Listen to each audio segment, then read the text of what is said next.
to discuss the work that I do on a contractor basis with a government agency regarding the investigation, research, and development of what's called a temporal adjudicator. I'm putting some of the schematics up, and this is an incredibly rare and interesting picture of the portal that is created by the adjudicator. Basically, the adjudicator not only allows someone to move through time in actually a very limited sense. You can't go incredibly far into the future, and you can't go very, very far back either way, but you can go essentially a few years in either direction. They're allowing this to happen, especially on the social media platform, not on anything that is sort of mainstream in terms of media outlets, because, well, they really have a policy, whether it's UAPs and aliens or something like temporal adjudicator, of telling the truth. And what they bank on, what they completely expect, is that it will be dismissed, ridiculed, marginalized, ignored, and they still then have the moral stance that they have told the truth, and you guys just didn't believe it. So that's why I'm not going to spend any time trying to convince anybody of its veracity. I'm just telling you about my experience. So here's me going through it. And what's interesting about it is not only can it go forward and backwards in time a few years, it can actually go anywhere in your current timeline in terms of location. So it basically eliminates the need for trains, planes, and automobiles. You can basically go to, this beach in the Maldives, anywhere you want to go.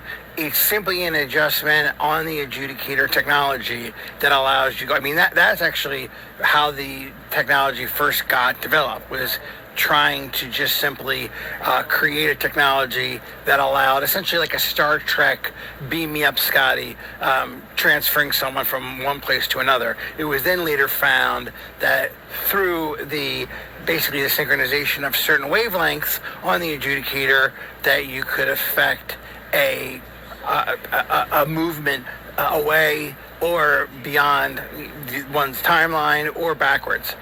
So this actually, though, in terms of this speech here, I think it's just a side interesting issue.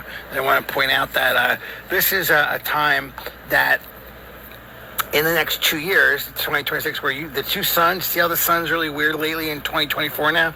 Well, guess what, people? That's just the beginning of what's going to happen with the sky, the sun, the stars, the space, let's just put it that way.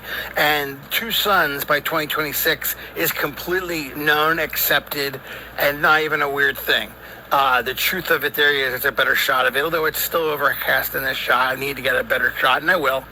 But this is an example of it. So just as a people that are going to say, hey, tell me about the lottery tickets or who wins the World Series or stuff like this, I can tell you this, that is something that people, they can't hide that for long, and they don't. This is actually, you should go back, if anyone wants to do a freeze frame on, this is in LA, this is a museum, and I'm going to actually let the thing play in a second at the end.